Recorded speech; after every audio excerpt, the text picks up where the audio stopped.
Olá pessoa, no episódio de hoje eu vou falar sobre o conceito do tio usurpador. Várias culturas, várias mitologias possuem esse tipo de narrativa, então eu vou explicar melhor nisso hoje. Então, guarda aí.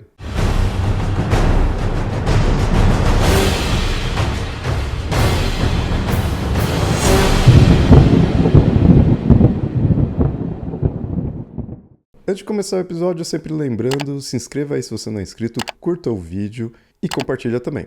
Lembrando que esse não é o único projeto que dou mitografias, nós temos o site mitografias.com.br, do qual temos também o podcast. E tudo isso só se mantém graças aos apoiadores. Então se você quer ajudar o Mitografias, pode apoiar em apoia.se/mitografias ou catarse.me/mitografias. E agora vamos para o tema do episódio. Hoje então eu vou falar desse tipo de narrativa, que é chamado de o tio usurpador. Basicamente são narrativas que mostram um rei ou um líder sendo deposto pelo próprio irmão e em seguida sendo vingado pelo filho. Ou seja, o irmão vai lá, toma o poder do rei, passa-se um tempo, o filho desse rei volta para exigir vingança. A gente tem vários mitos que seguem essa narrativa, essa estrutura, e na verdade mais até do que só mitos de culturas antigas, a gente tem diversas histórias aí de filmes, séries, literatura, animações, tudo que segue isso daí. É algo bem comum, é algo já, com certeza já deve ter assistido algo ou lido algo que conte uma narrativa desse tipo, Comenta aí, quais que você conhece também. Eu vou citar alguns mitos, mas comenta aí outras histórias que seguem esse tipo de narrativa. E os elementos básicos aí dessa narrativa é ter uma rixa familiar, ter o tomada do poder e a vingança.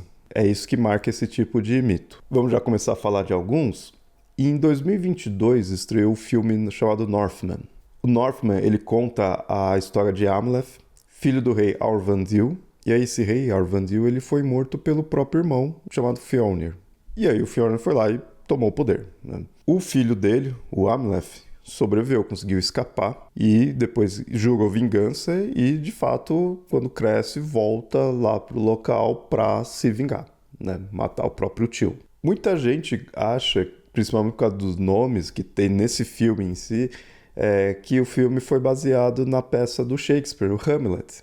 A gente pode até ver o nome, Hamlet e o Amleth, Mas, na verdade, é quase que o contrário, por causa que esse filme, na verdade, ele está recontando um mito dinamarquês, uma narrativa da Dinamarca medieval, e que é essa história do Amleth.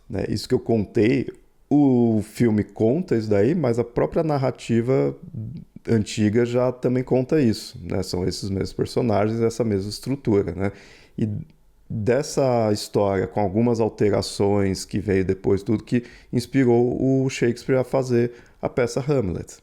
Então, todas essas daí têm essa mesma estrutura de tio usurpador. Essa narrativa é contada num texto do século XIII, e foi trazida para nós, a gente conhece ela graças a um historiador chamado Saxo Gramático, numa obra chamada Gesta Danorum, que conta a história de diversos reis da Dinamarca. E dentre eles está ali o Amleth e toda essa jornada de vingança. Como eu falei, foi o Saxo Gramático que manteve essa história para nós, para a gente conseguir ter contato físico ali com ela, mas tem-se a ideia de que essa história é mais antiga, Ela é baseada em contos populares, em narrativas ali da cultura nórdica mesmo, Então, na verdade, é até mais antigo ali do que o século XIII. Esse é o tempo de registro dela, digamos assim. Então é bem antigo, mas seguindo esse conceito do tio usurpador, a gente consegue ir para algo mais antigo ainda. Vamos falar talvez do exemplo mais antigo que a gente possa ter, que é o mito de Horus e Sete. Então vamos para a mitologia egípcia, e aí no caso ocorre que Horus é filho de Osíris. Osíris foi o deus dos egípcios, deus que reinou, e o Sete, irmão do Osíris, mata ele e toma o poder. Com isso, Ísis vai atrás do corpo de Osíris, consegue ali, apesar dele morto, consegue conceber um filho, e justamente dali que nasce Horus, e o Horus justamente é criado para, quando crescer, se vingar de Sete. E aí que tem o mito do qual Horus luta contra Sete, É um mito longo, tem várias partes, né? É talvez um dos mais famosos e talvez dado uma extrema importância, né, para ele, porque tem a ver com a junção do Egito e tudo mais, né? Tem todo um porquê desse mito, mas segue essa estrutura, né? Horus é filho de Osíris, o antigo rei, o rei por direito, e quando cresce se vinga de Sete, que é o que usurpou o poder. Essa, por ser mitologia egípcia, essa talvez seja uma dos exemplos mais antigos do tio usurpador. Indo agora para a mitologia grega, ela tem pelo menos 2 exemplos desse tipo de mito, né? Bem famosos até. Sempre que estudar a mitologia grega vai citar esses mitos aqui. Um deles é o de Orestes, que aí no caso é uma tragédia do qual mostra a história de Agamenon, o fim, né, de Agamenon, rei de Micenas, que está retornando ali da guerra de Troia. A esposa do Agamenon, Clitemnestra, junto com o primo, então aqui não é diretamente o irmão, né, mas é o primo do Agamenon ali, eles se tornam amantes e eles conspiram para quando o Agamenon voltar, eles matarem ele, e aí o primo dele fica no poder. Isso ocorre, Agamenon morre, e aí o Orestes, quando cresce, ele recebe uma ordem do próprio deus Apolo para se vingar. O pai dele foi morto e aí o deus está ordenando ali que ele vingue essa morte do Agamenon. De fato, ele se vinga, né? Ele consegue matar a própria mãe e mata o Egisto, que é o usurpador. Até aí seguiu o padrão aí dessa narrativa do tio usurpador. O interessante é que assim, é aí que começa o grande problema, porque ele matou a própria mãe. E isso desperta a fúria das Eríneas, né? As Eríneas, às vezes também chamadas de fúrias, elas são deusas da vingança de quando há morte dentro da família mesmo, né? Mais especificamente até quando se mata a própria mãe, né? Tem um quê meio de culpa nisso, né? A ideia de que matou ali o parente, então está sendo atormentado pela culpa, né? Dá para fazer essa leitura das Eríneas, né? Mas de qualquer maneira, elas surgiram ali para atormentar o Orestes porque ele tinha matado a própria mãe. Era um crime, né? Porém, fica uma questão de que, tá, ele fez isso, só que ele fez a mando de um deus para fazer meio que justiça. Não é uma vingança, assim, mas tipo uma justiça, porque mataram o pai dele de forma totalmente errada, né? De forma injusta, né? Ali não tinha que o Agamenon não tinha feito nada para a esposa dele em si, entre aspas, né? Não vamos entrar nos outros detalhes aqui, né? Afinal, ninguém gosta do Agamenon, né? Mas enfim, de fato, o Agamenon foi morto e ele foi vingar, ele foi amando do deus Apolo, né? Então meio que ele tinha ali um motivador, né? Não foi a sangue frio, né? Que ele simplesmente matou a mãe. Então fica essa questão. Aí ele acaba sendo julgado e o interessante é ele acaba sendo absolvido, justamente pelo voto da deusa Atena, né? Atena, deusa da guerra e da sabedoria, acaba livrando o Orestes de qualquer pena, né? De qualquer mal ali por ele ter feito isso, por ter, né, matado ali, mas então ele está livre, justamente pelo voto dela, o voto de Atena. E quando a gente vai para os nomes latinos dos deuses, né, as versões latinas, a gente tem Minerva. Justamente, então, foi o voto de Minerva que salvou ele. É daí que surge essa expressão, né? Voto de Minerva vem dessa narrativa.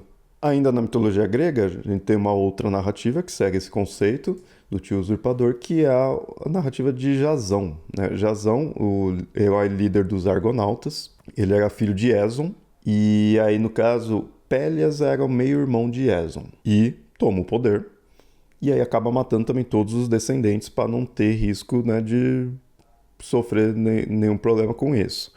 Mas, pelo menos, ele achou que tinha matado todos, né? Jasão acaba sendo exilado quando pequeno, né, afastado ali da cidade para sobreviver. E de fato sobrevive. Quando cresce, ele retorna para a cidade e exige o trono de direito dele, né? Ele é filho do rei, estava no direito. O Pélias então fala que ele vai ter esse direito se ele cumprir uma tarefa, uma missão, que é justamente buscar o Velocino de Ouro, né? A missão mais famosa do Jasão, né, que é dos Argonautas, né, que ele reúne todos os Argonautas e vai atrás do Velocino de Ouro, né?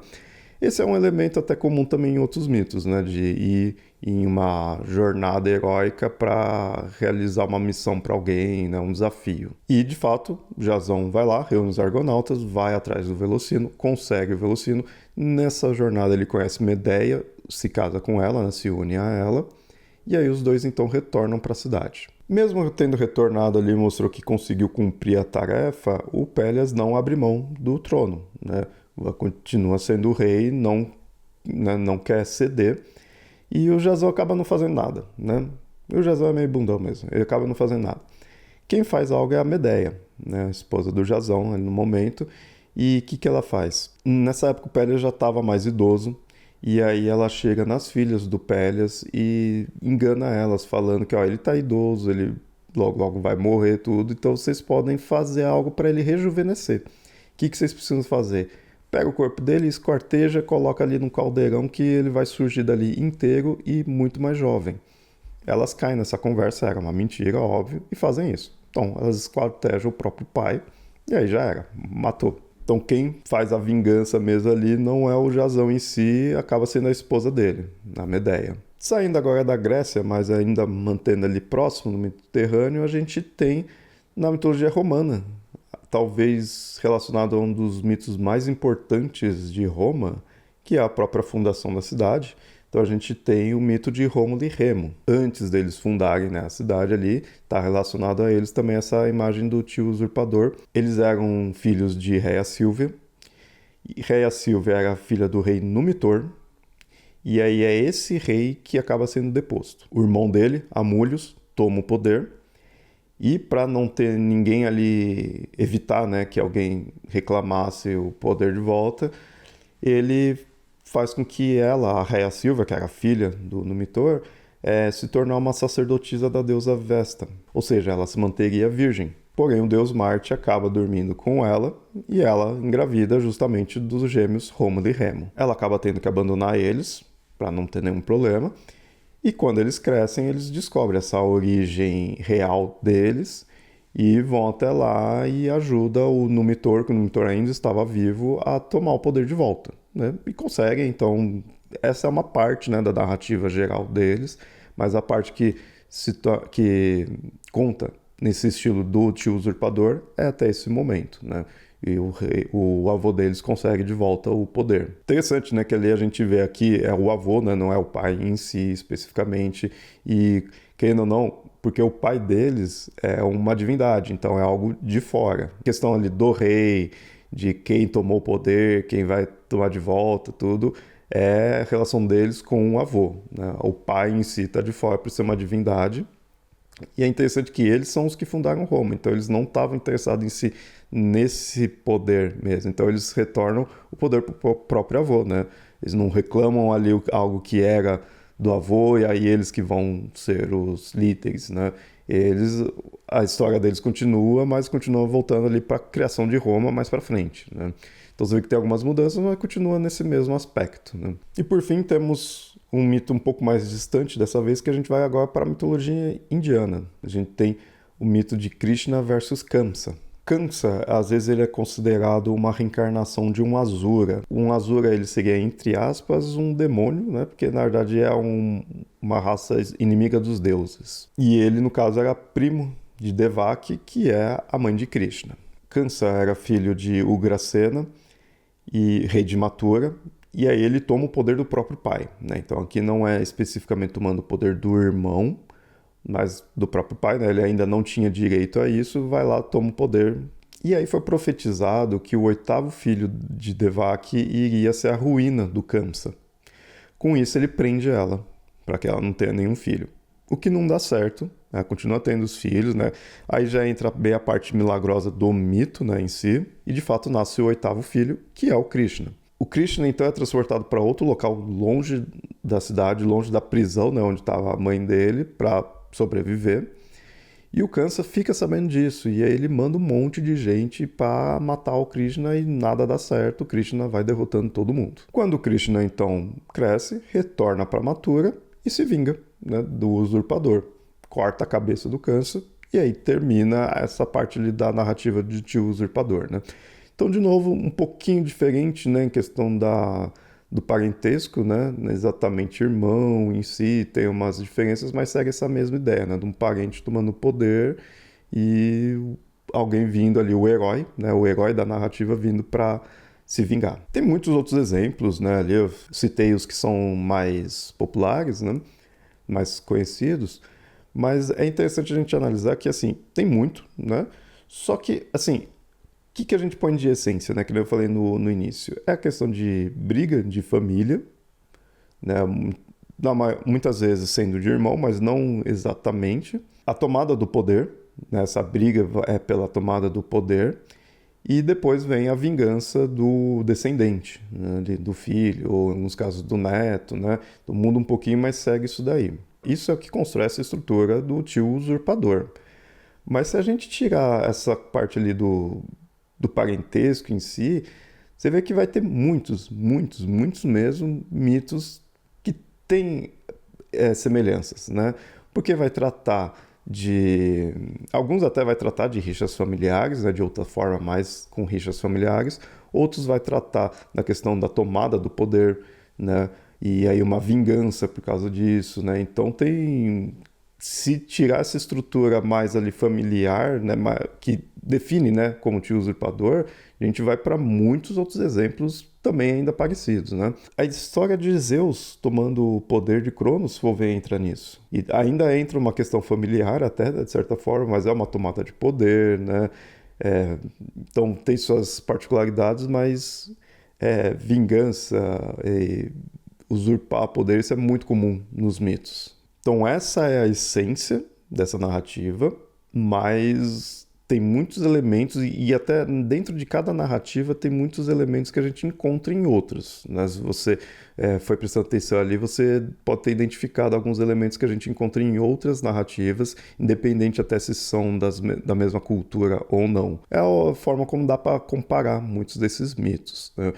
E especificamente o do tio usurpador, ele é interessante porque ele vai muito além das próprias mitologias, né? Como falei, eu não citei muitos exemplos aqui de mídias, né? De filmes, séries, literatura, mas tem bastante, né? Na verdade, eu não comentei que eu quero deixar aí para você, né? Quais histórias você já assistiu, já leu, já viu que segue essa estrutura. Comenta aí. Aqui o foco foi na parte da mitologia.